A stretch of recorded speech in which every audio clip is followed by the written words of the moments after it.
Welcome to the Newtown Big Dreams podcast, an interview-style talk show that's your gateway to the fabulous and fascinating people who relocated to start a new life.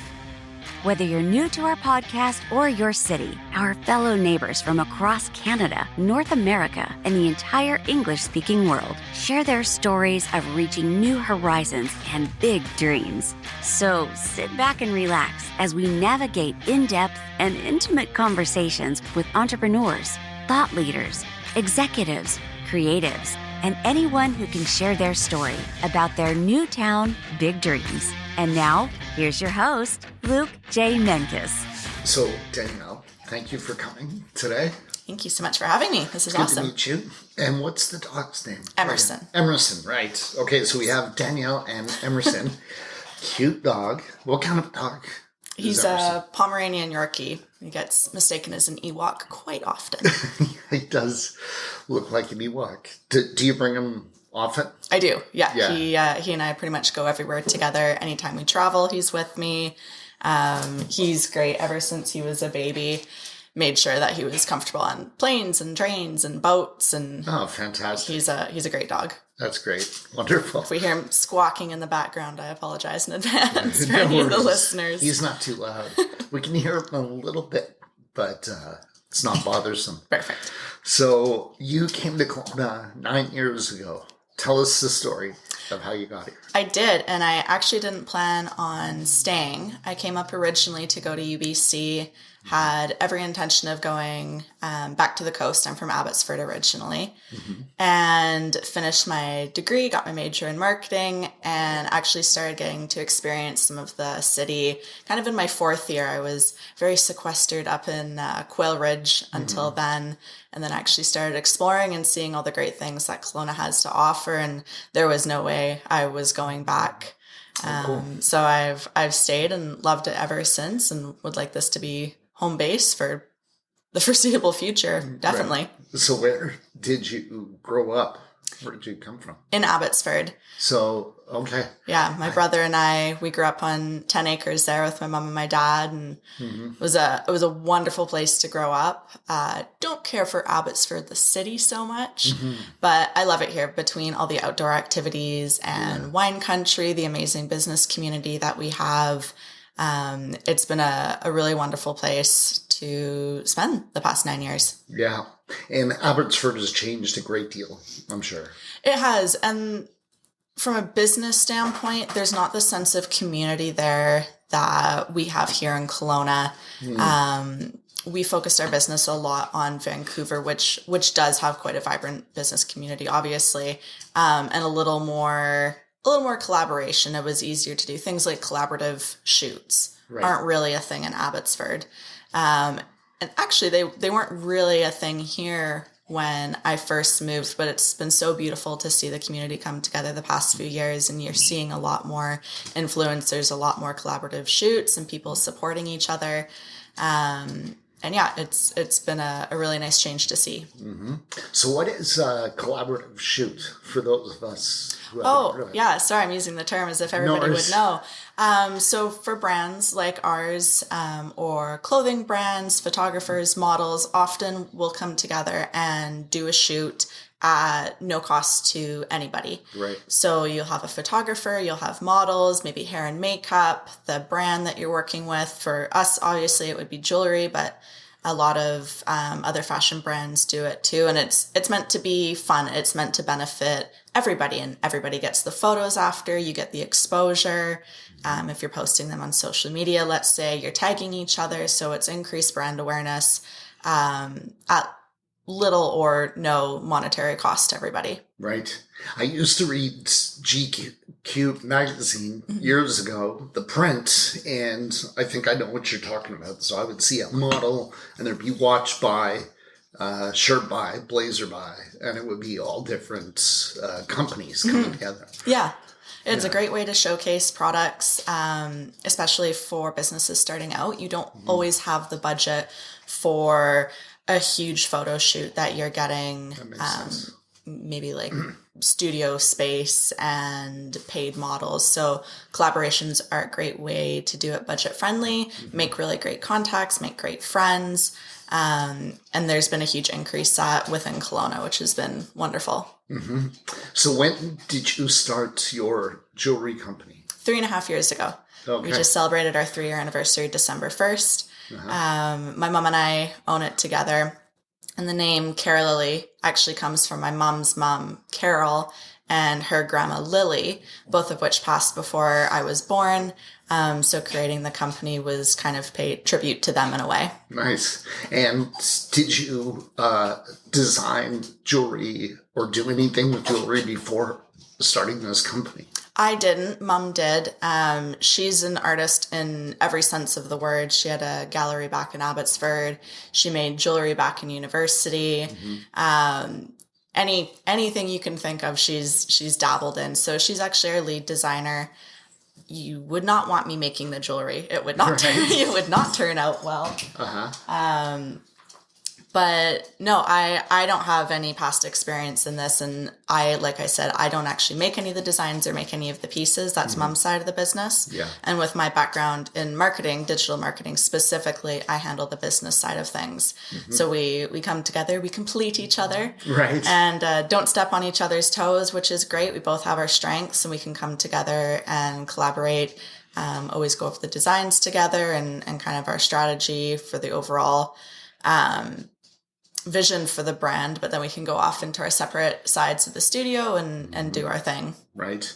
So did your mom approach you and say, help me market this, or how did the concept come about? No, it was kind of a very casual conversation. We just went for a walk after dinner, and Mom has always had the name Carolily set aside that if we went into business together, she would really like to use that name. But in terms of jewelry, it was just kind of something that we came up with. What's something we're passionate about? What's something that we'd really love doing? For her, it's an artistic outlet. And for me, with the business and marketing background, it was kind of, this is something we could do together. We could make a really beautiful brand out of this and then use the name Carolily. She'd always had it written on her vision board as something that she would like to have a future business. Very nice. Was going into business together something you talked about for years, like since you were young? Not together.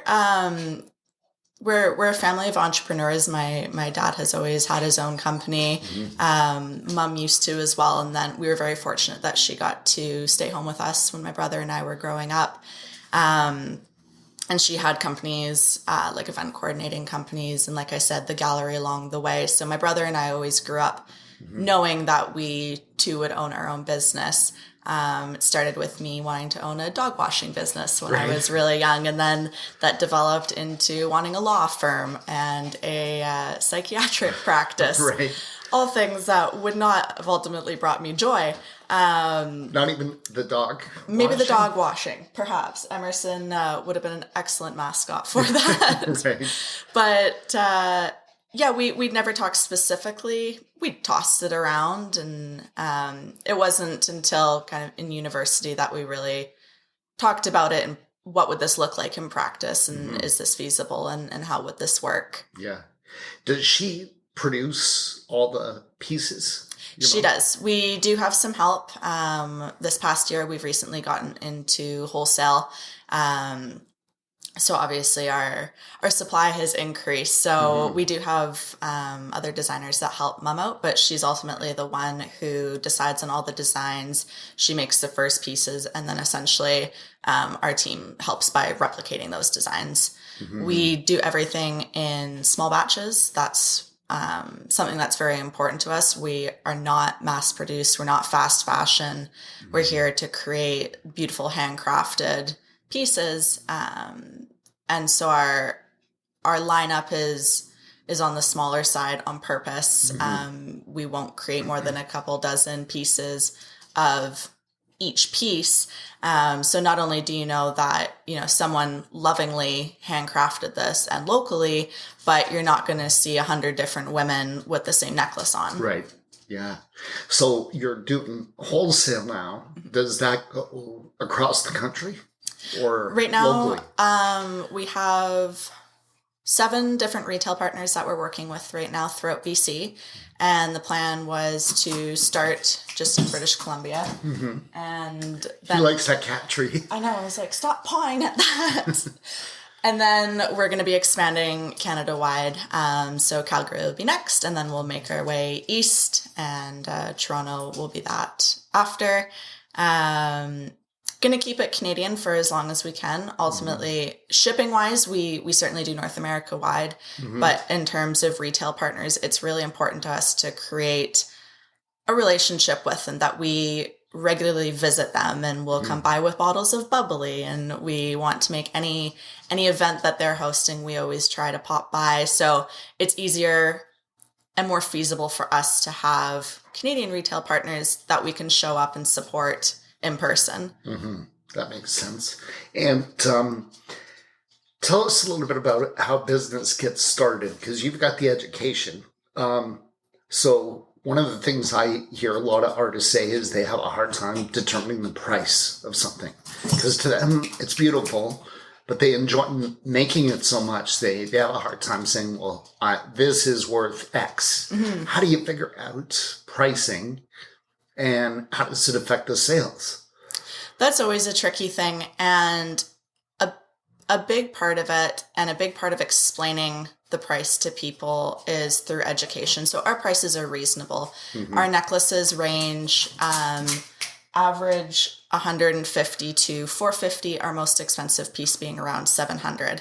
And we put as little markup into it as possible because we want them to be affordable luxuries. So you're buying a piece that was handcrafted, but it's also made from high quality materials. So sterling silver, Swarovski crystal, semi-precious gems. You're not buying, this isn't costume jewelry that's going to fall apart 3 days later. We're making timeless pieces, classic pieces that are hopefully going to last you for years and years to come. So not only will the style of the necklace or earring or bracelet, whatever you buy, not go out of style, but they're made to last, Right.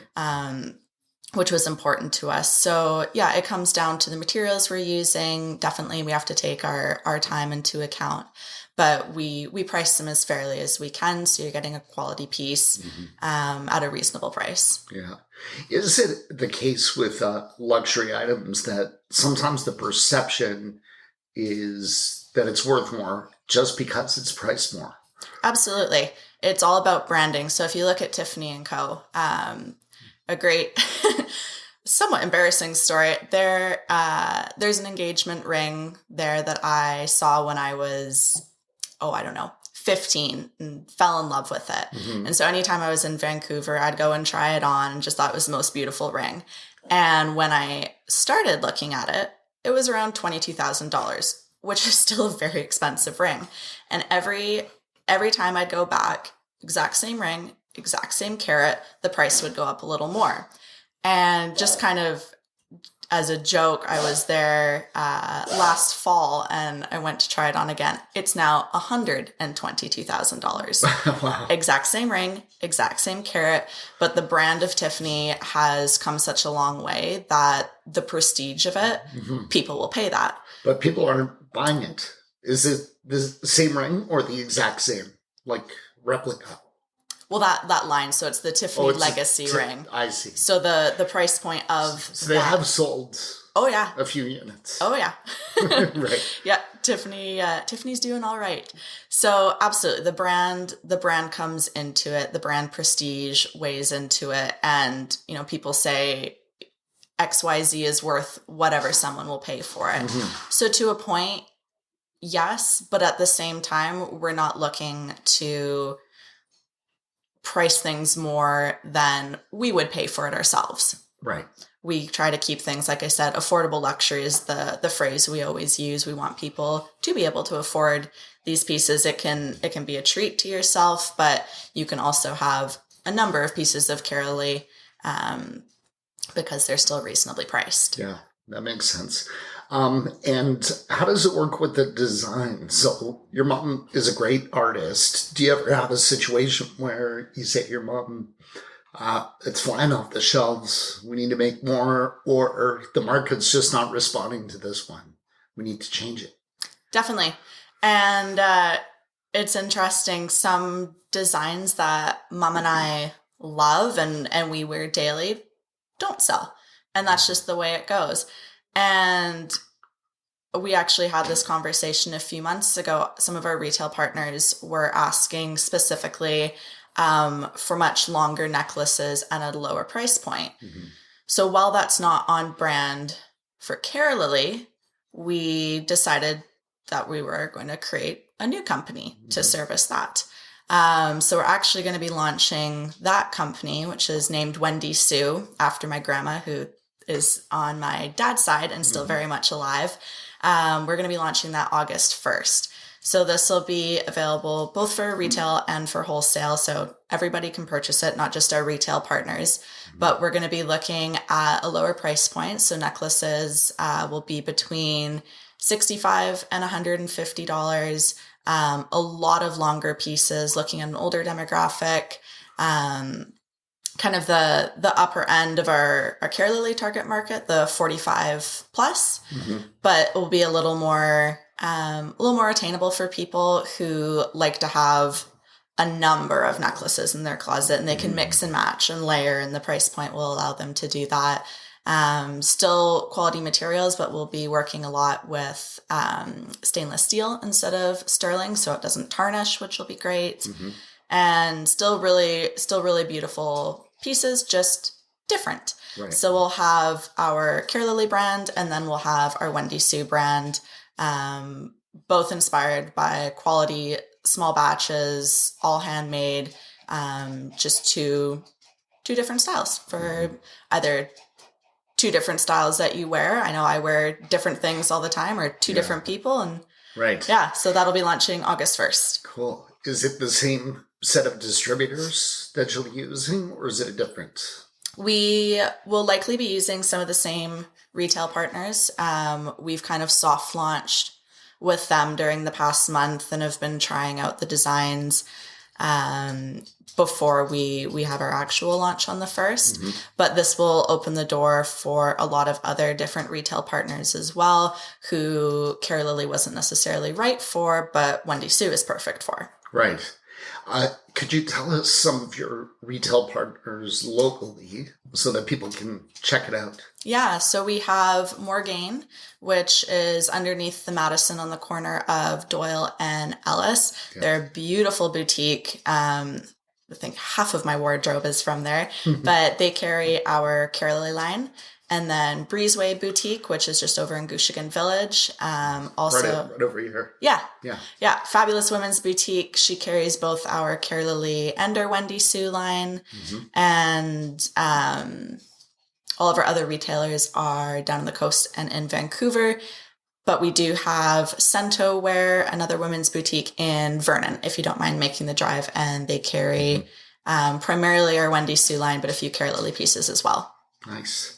And you won an award recently, Top 40, Under 40. Yeah, that was, oh my gosh, that was last fall already. But yeah, wow. I was very fortunate to have won that. How does that work for those of us who don't know?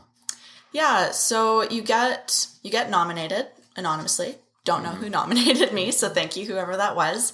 And you get selected from a pool of however many, and I got an interview with Kelowna Courier, which was amazing, and then also on AM 1150, and it was a really great opportunity for the brand. A lot of people found out about us through that radio show that had never heard of us before, and it's actually come up quite a lot since then, which has been wonderful. So fingers crossed I get nominated again this year. Right. And it's for young entrepreneurs, that award. Any business person in Kelowna. Okay. Yeah. So you could be a corporate manager, even an employee? Yep. Okay. Yep. And what's the criteria? Like what is the process to select? Do you know? I'm not actually too sure. I don't know what the criteria is. I think it was just if you're making a difference in the community and someone wants to recognize you, I don't recall there being much more criteria than that. Just somebody thinks that you are worthy of this title, and then it was up to the panel of judges, I suppose, to pick the 40 of us. Mm-hmm. That makes sense. September 28th. So little plug here, go get your tickets. Mm-hmm. But it will be in support of Charis Support Society, and tickets are only $100, gets you 9 holes of golf, dinner, and we'll be doing silent auctions, giveaways. It'll be a fun tournament. I have to learn to hit a golf ball by September because I do not golf, and I figure I should be able to at least hit a ball. But yeah, we're really looking forward to that, and that's been one of our main focuses for the past few months, is getting that ready. That's great. So you'll be raising money and also awareness for Charis. Yes. We interviewed Charis here 2 weeks ago, heard all about it, and the wonderful things that they're doing in our community. So it's great that you're helping to raise awareness and raise money, because they need money. They do. And a lot of people aren't even aware of, what people go through on the downside of life. And how lucky we are to be in a position of privilege that we can give back. Yeah, and help. Mm-hmm. So true. So true. Well, thank you for everything that you do. And thank you for your time today. It's been great getting to know you a little better. Who would you like to nominate to come on the show? So it's anyone, whether you know them or not, but if they agree with the title of the show, I Love Kelowna, and you personally would like to hear from them, they would qualify. I would love to nominate Liz Dunning of Elizabeth Holly Photography. Not only is she a good friend, so I'm a little bit biased here, she is Carolily's photographer and one of the most amazing human beings I've ever met. I'm sure she would be thrilled to be on the show. Awesome. But thank you so much for having me. This was wonderful. And thank you to Emerson for keeping us company. Yeah, thanks, Emerson. Good boy. We hope you enjoyed this episode of the Newtown Big Dreams podcast with your host, Luke Menkes, and his authentic guests. And we love our listeners and hope you subscribe now to learn more about the amazing journeys of our incredible guests who relocated to find a new town, big dreams. And remember, make your dreams big.